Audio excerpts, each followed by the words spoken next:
Today, I'll be discussing the microorganisms that inhabit our gastrointestinal tract and the various infections that can occur. I'm Rafa Ainabiki Batoy. I'm from BSc Science SC23. Objectives for this discussion. First is to recognize common gastrointestinal tract infection based on clinical manifestations and also differentiate invasive from non-invasive diarrhea. Now down to the colon, different ecosystems in our digestive tract are occupied by specific microbial population. Each part of our digestive system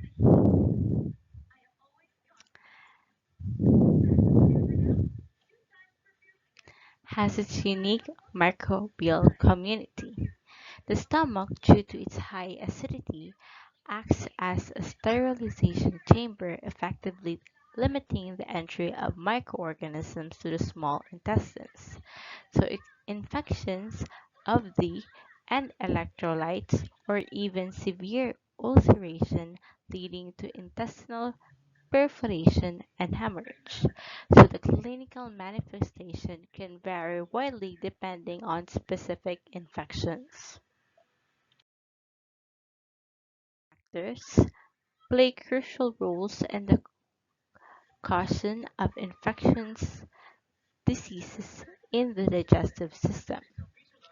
So here are the establishment of infectious diseases.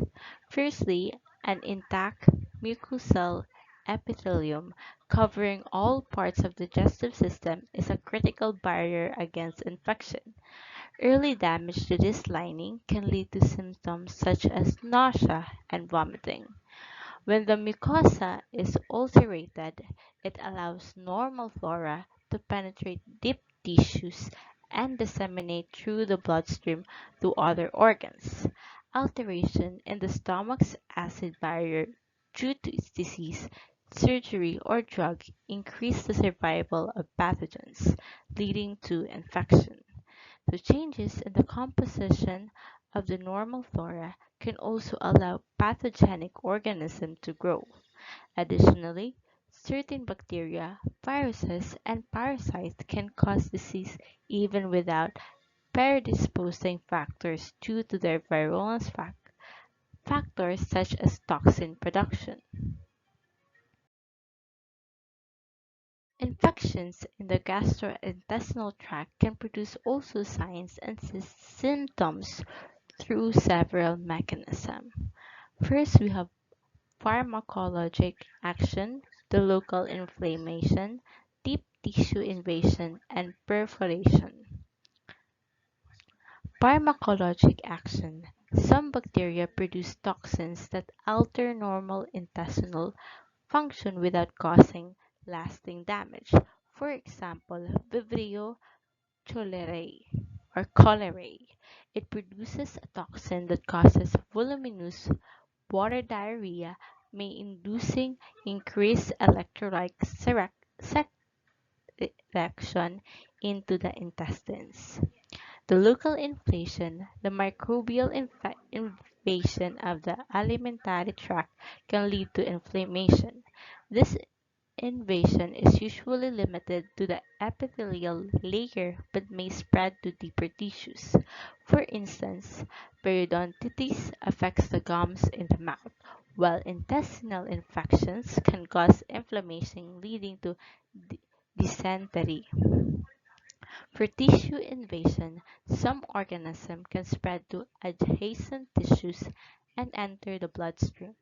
The parasite strongyloids, for example, can burrow through the intestinal wall, leading to polymicrobial septicemia due to gut bacteria colonizing the parasite. For perforation, when the mucosal epithelium is perforated, normal flora can spill into sterile areas and invade deep tissues, often with serious consequences such as peritonitis resulting from a perforated appendix. on the different clinical manifestation on the different parts of the gastrointestinal tract.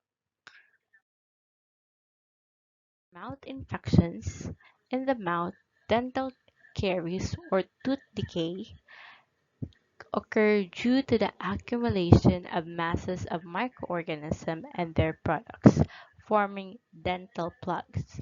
The most important organism causing dental caries is Streptococcus mutans.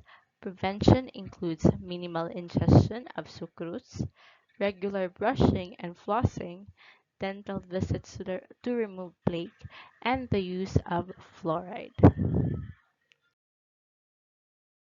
Disease. It describes condition characterized by inflation and degeneration of the structure supporting the teeth, which is visible in our picture. Gingivitis, a reversible inflation of the gums, is often due to the overgrowth of the plaque. Periodontitis is a chronic gum disease that can cause bone destruction and tooth loss. Necrotizing ulcerative gingivitis, also known as the Vincent's disease or trench mouth, is a severe infection characterized by pain, bad breath, and may require treatment with debridement and metronidazole. The hand is caused by Candida albicans, a fungus part of the normal flora. As you can see in the picture, this is fungus, the yellow part in the tongue. It presents as white patches in the mouth and is treated with nystatin, especially if predisposing factors like prolonged antibiotic use are present. Mumps is a viral infection causing painful inflammation of the salivary glands, preventable by the MMR vaccine. Infections. The stomach is primarily affected by the gastritis and peptic ulcers, mainly caused by Helicobacter pylori. The bacterium's virulence factor include rapid motility and urease production, which helps it survive the acidic environment of the stomach.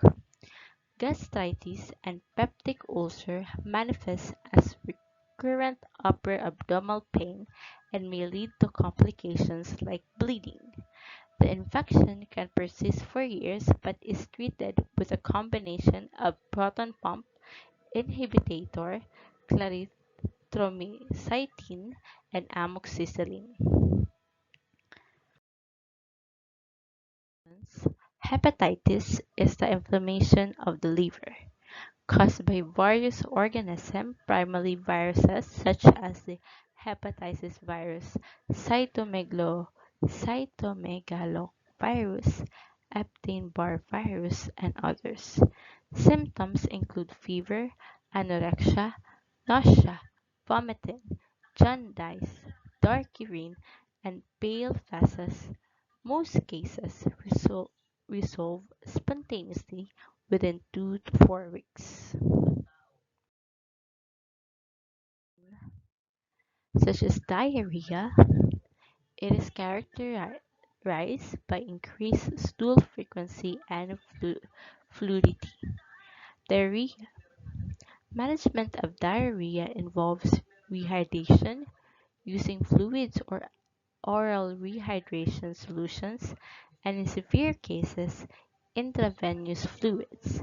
Zinc supplements can reduce the severity, and probiotics may help prevent certain types of diarrhea. So preventive measure includes the proper waste disposal, safe food and water sources, and good hygiene practices. Breastfeeding for the first 6 months is also effective in preventing diarrhea in infants, as either invasive or non-invasive.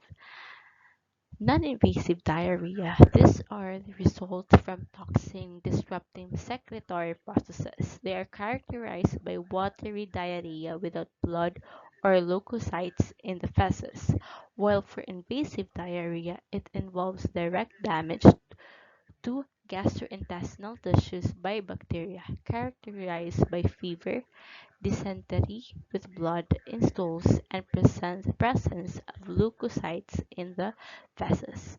Now, to summarize and to make it more simpler understanding the difference between non-invasive diarrhea and invasive diarrhea, we have here a table presented or adapted from the lecture guide in microbiology, Department of Microbiology, College of Medicine.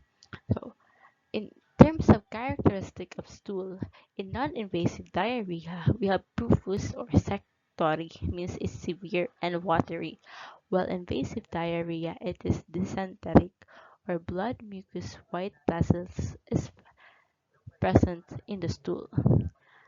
In in terms of fever, there are no fever or symptom of fever in non-invasive diarrhea. Well, fever is a symptom in invasive diarrhea. For systemic toxicity, there is no systemic toxicity in non-invasive diarrhea, while invasive diarrhea, there is systemic toxicity. No, we have mild abdominal pain in non-invasive diarrhea, while in invasive diarrhea, we have severe or what we may call cramping tenesmus abdominal pain. In terms of site and infections, non-invasive diarrhea site of infection is in small intestine, while for invasive diarrhea, it is in colon or the large intestine.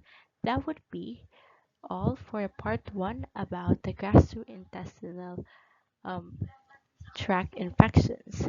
To further understand more and to have given more insight about the different hepatitis virus, you can look for the part 2 of this video which will be presented by Ms. Marnie Villanueva. Villanes. Thank you.